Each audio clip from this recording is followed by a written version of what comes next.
Bonjour, je vous souhaite la bienvenue à cet événement de presse virtuel qui souligne le lancement du premier appel en projet en agriculture urbaine de l'arrondissement de Rivière-des-Prairies, Pointe-aux-Trembles. Mon nom est Mélanie Adam, je suis chargée de communication. Je vous remercie d'avoir accepté notre invitation ce matin. Dans quelques instants, je vais céder la parole à Mme Caroline Bourgeois, mairesse de l'arrondissement de Rivière-des-Prairies, Pointe-aux-Trembles. Nous aurons aussi le plaisir d'entendre Mme Charliane Bonnet-Pinchot, directrice de l'Écho de la Pointe-aux-Prairies. Après la présentation, il y aura une période de questions qui sera accordée aux journalistes qui portent sur le sujet d'aujourd'hui. Donc maintenant, sans plus tarder, je cède la parole à la mairesse de l'arrondissement, Mme Caroline Bourgeois. Un grand merci, Madame Adam. Très, très heureuse d'être parmi vous. Et pour commencer, je tiens à saluer mes collègues du conseil d'arrondissement. Donc, Madame Virginie Journeau, conseillère de ville du district de Pointe-aux-Trembles. Bonjour. Oui, Madame Marie-Claude Barry, conseillère d'arrondissement du district de Pointe-aux-Trembles. Bonjour. Madame Lisa Christensen, conseillère de ville du district de la Pointe-aux-Prairies. Bonjour tout le monde, bienvenue. Madame Daphné Collin, conseillère d'arrondissement du district de la Pointe-aux-Prairies. Bonjour à tous et à toutes. Madame Nathalie Pierre-Antoine, conseillère d'arrondissement du district de Rivière-des-Prairies. Bonjour à tous et à toutes, bienvenue et bon lancement. Merci. Et puis, je vous salue, toutes celles et ceux qui sont avec nous sur la plateforme YouTube. D'ailleurs, on m'informe aussi que monsieur le député de la Pointe-de-l'Île, M. Mario Beaulieu, et le député fédéral d'Honoré-Mercier, M. Pablo Rodriguez, sera avec nous. Donc, je vous salue et remerciements à toutes les personnes qui ont cet intérêt comme nous pour ce lancement aujourd'hui. Et nous sommes très, très heureux de pouvoir continuer le travail qui a été fait depuis bientôt 2 ans. L'arrondissement, vous le savez, travaille à déployer son plan d'action en agriculture urbaine qui est issu de cette politique d'agriculture urbaine qui a été adoptée en décembre 2019. Nous sommes très fiers du travail qui a été accompli jusqu'à maintenant. Et vous l'avez vu comme nous, paître des moutons dans un parc pour un projet d'éco-pâturage. Il est maintenant permis d'avoir des poules pondeuses sur le territoire. On a aussi modifié les mesures réglementaires pour permettre l'aménagement de potagers en façade et la plantation d'arbres fruitiers. Ce sont toutes des actions qui contribuent non seulement à verdir notre arrondissement, mais aussi à améliorer la qualité de notre environnement. Et on continue à favoriser la consommation de produits locaux tout en luttant contre l'insécurité alimentaire qui est particulièrement présente en ces temps d'incertitude, de crise sanitaire et économique. Et le travail sur le terrain n'est pas terminé. Nous croyons que l'agriculture urbaine est un moyen concret à Rivière-des-Prairies, Pointe-aux-Trembles pour transformer et valoriser des bouts de terrain laissés pour compte sur le territoire. Et c'est pourquoi je suis très heureuse aujourd'hui de vous présenter les détails en compagnie de mes collègues d'un projet pilote qui nous tient à cœur, celui du premier appel à projet en agriculture urbaine à Rivière-des-Prairies, Pointe-aux-Trembles. Par cet appel de projet, nous souhaitons encourager et soutenir le développement d'initiatives collectives locales en agriculture urbaine dans l'arrondissement, des projets qui contribueront, entre autres, à accroître nos surfaces cultivables. Dès aujourd'hui, nous invitons les organismes communautaires, les regroupements de citoyens, les institutions locales à nous soumettre un projet d'agriculture urbaine afin qu'ils puissent, dès cet été, le faire rayonner dans notre communauté. Pour que ces projets se concrétisent, l'arrondissement offre une aide financière totalisant 25 000 qui sera attribuée à l'ensemble des projets retenus. Ce montant est réparti entre 2 volets auxquels correspondent des conditions et des critères d'admissibilité précis. Le volet 1 est destiné aux organismes locaux seulement. Donc, c'est l'arrondissement qui alloue un montant qui peut aller jusqu'à 15 000 pour l'ensemble des projets retenus dans cette catégorie. Les projets proposés dans le volet 1 doivent respecter des conditions particulières. Ils doivent favoriser l'accès à des aliments frais, sains et locaux pour la population de Rivière-des-Prairies, Pointe-aux-Trembles. Que ce soit des potagers collectifs, des forêts nourricières ou encore d'aménagements paysagers comestibles dont les récoltes peuvent être redistribuées ou partagées avec la population. Les projets doivent être aussi développés sur un site public qui est géré par l'arrondissement, tel un parc, une place publique, un terrain vacant, etc. Pour le volet 2, l'arrondissement alloue un montant pouvant aller jusqu'à 10 000 pour l'ensemble des projets retenus dans cette catégorie. Cette aide financière est destinée au regroupement de citoyens, aux organismes et aux institutions. les organismes à but non lucratif, les regroupements de citoyens, les établissements d'enseignement, les centres de la petite enfance et les garderies, les centres d'hébergement pour les personnes vulnérables ne sont que quelques exemples d'organisations éligibles. À la différence du volet 1, les projets soumis dans le volet 2 peuvent être réalisés sur des terrains municipaux, mais également des terrains privés ou institutionnels. Par contre, avant de proposer un lieu, que ce soit pour le volet 1 ou le volet 2, assurez-vous que le site ciblé convienne à la pratique de l'agriculture urbaine.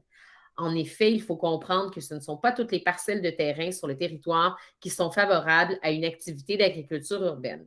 Il faut prévoir un accès à l'eau, un niveau adéquat d'ensoleillement, etc. Partenaire de l'arrondissement dans cet appel à projet, l'Éco de la Pointe-aux-Prairies est là pour vous soutenir dans sa démarche. Donc, pour vous faciliter dans la recherche de lieux, l'arrondissement a déjà identifié 2 terrains municipaux qui sont adaptés pour des projets d'agriculture urbaine.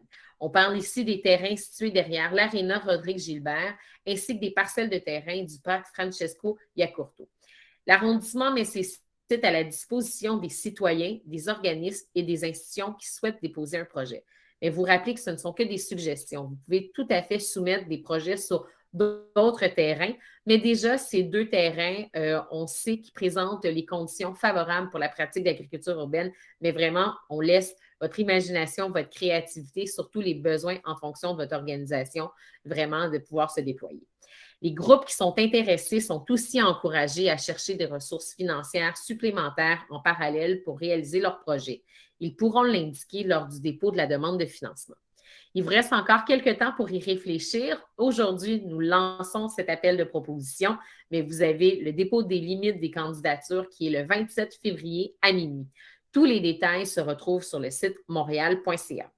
Après cette date, un comité de sélection composé de membres du comité de coordination de la politique d'agriculture urbaine, de l'Éco de la Pointe-aux-Prairies, de membres du conseil de l'arrondissement, notamment la conseillère municipale Virginie Journeau, dont on aura l'occasion de pouvoir profiter de son expertise, et aussi d'employés municipaux, évaluera les propositions afin de sélectionner les projets qui bénéficieront d'un financement.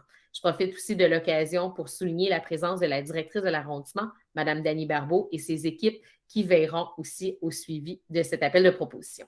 Et je voudrais remercier chaque personne qui a travaillé au sein de ce comité de sélection-là, qui nous fait, oui, profiter de son expertise, de son engagement pour l'agriculture urbaine, parce que c'est avec nos partenaires que nous réussirons, bien sûr, à pouvoir faire rayonner vraiment la pratique de l'agriculture urbaine sur tout le territoire. Et aussi, je veux saluer l'équipe du bureau de projet de l'arrondissement ainsi que l'Éco de la Pointe-aux-Prairies qui ont travaillé conjointement à l'élaboration de cet appel à projet. Avec l'expertise en agriculture urbaine qu'on lui connaît, l'Éco de la Pointe-aux-Prairies sera d'ailleurs tout prêt pour offrir un accompagnement professionnel aux candidats sélectionnés et les aider dans la recherche de lieux, ainsi que pendant la planification et durant la réalisation de leur projet. Et d'ailleurs, je vais laisser la directrice de l'Éco de la Pointe-aux-Prairies, Mme Charlie-Anne Bonnet-Pinchot, vous expliquer plus en détail leur rôle d'accompagnement dans quelques instants. Et d'ailleurs, je profite de l'occasion pour la remercier elle et toute son équipe de pouvoir se joindre à nous, de pouvoir soutenir la population dans ce très, très beau projet. Et vous savez à quel point nous avons une communauté qui est dynamique et créative à Rivière-des-Prairies, Pointe-aux-Trembles. Alors, c'est un appel citoyen, organismes communautaires, institutions. Vous êtes tous porteurs, chacun de votre côté, souvent de grandes idées. Vous êtes des initiateurs de beaux projets sur notre territoire. Donc, j'ai hâte de connaître vos idées, j'ai hâte de connaître ce que vous nous proposerez et surtout qu'on puisse assister tous ensemble à la réalisation de cet été. Donc, je cède la parole maintenant à la directrice de l'Éco de la Pointe-aux-Prairies, Mme Charlie-Anne Bonnet-Pinchot. Merci beaucoup et bonne journée à tous. Bonjour, merci à Madame la mairesse. Donc voilà, mon nom est Charlie-Anne Bonnet-Pinchot. Je suis la directrice de l'Éco de la Pointe-aux-Prairies. Donc l'Éco de la Pointe-aux-Prairies est porteur du programme Éco-quartier pour l'arrondissement Rivière-des-Prairies Pointe-aux-Trembles depuis maintenant presque 20 ans. Donc, notre mission est l'éducation à l'environnement, l'accompagnement et la réalisation de projets mobilisateurs en environnement. Et justement, on a réalisé beaucoup de projets mobilisateurs en agriculture urbaine dans les dernières années, autant des projets de jardins collectifs que des potagers éducatifs. Donc, on célèbre maintenant cette année les 10 ans de notre premier jardin collectif à Rivière-des-Prairies. Donc, c'est un peu pour toutes ces raisons que on s'est démarqué pour accompagner cette première appel à projet-là. Donc, faire, dans le fond, partager notre expertise sur le territoire pour ces projets qui seront sélectionnés. Donc, dans la présentation, si on peut présenter la diaporama avec le formulaire de demande. Donc, dans le rôle de l'Écho de la Pointe-aux-Prairies, ça va être justement d'accompagner les porteurs de projets qui voudront soumettre des projets. Donc, on présente maintenant à l'écran le formulaire de demande que vous allez retrouver sur le site montréal.ca. Donc, puis ce sera acheminé à nos équipes pour évaluation. Il y a une autre section du site web que je pourrais vous présenter qui est la boîte à questions. Je crois qu'on a sauté la diaporama. La boîte à questions, dans le fond, c'est un formulaire tout simple pour nous acheminer toutes vos questions. Donc, nous, on va être là pour accompagner justement dans le dépôt de vos candidatures.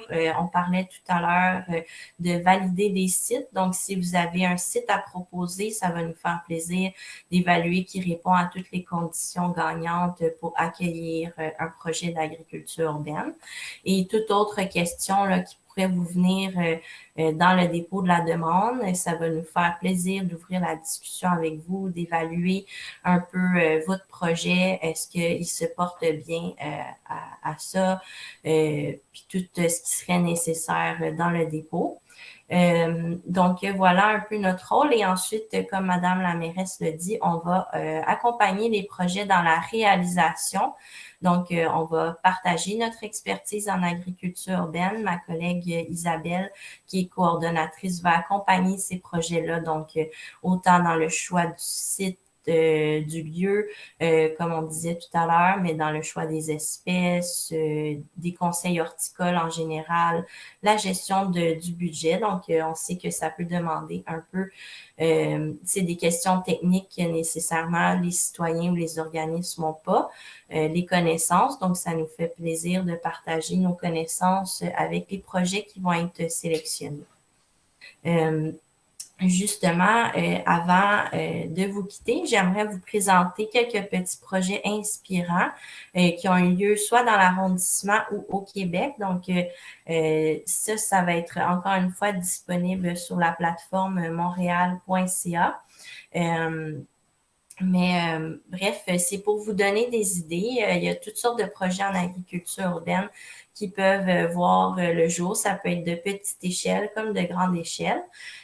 Ici, on voit le premier projet, c'est un verger urbain collectif. Donc, c'est sur le site d'une école secondaire à Trois-Pistoles. On parle de 450 arbres fruitiers, 50 arbres à noix qui ont été plantés sur le terrain de l'école secondaire.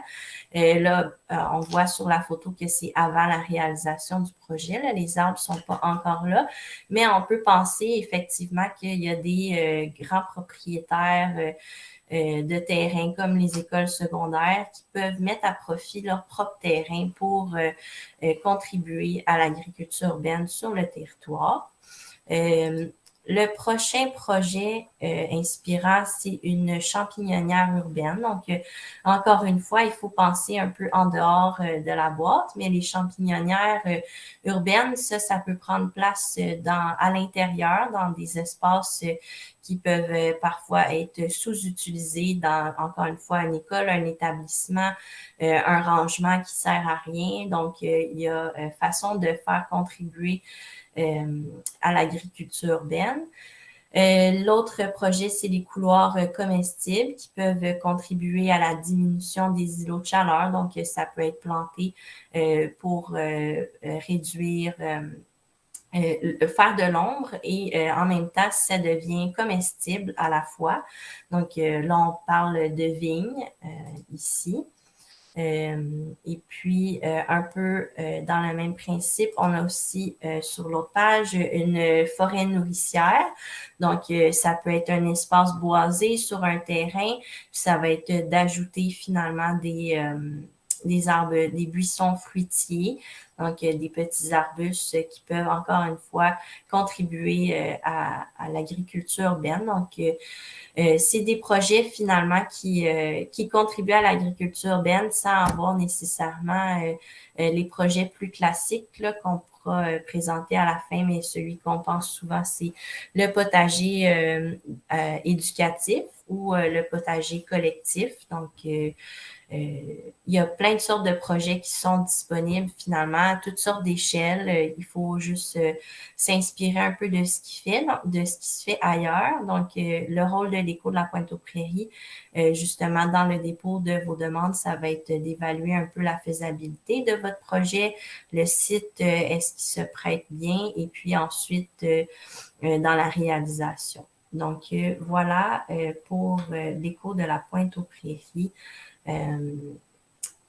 Oui, on voit là maintenant la boîte à questions. Là, c'est ça. Si jamais il y avait des questions, vous pouvez remplir ce formulaire-là. Puis, autant l'Éco de la Pointe-aux-Prairies que les gens responsables de l'arrondissement vont évaluer votre demande, vos questions. Donc, tout ça sera acheminé à nous, aux responsables.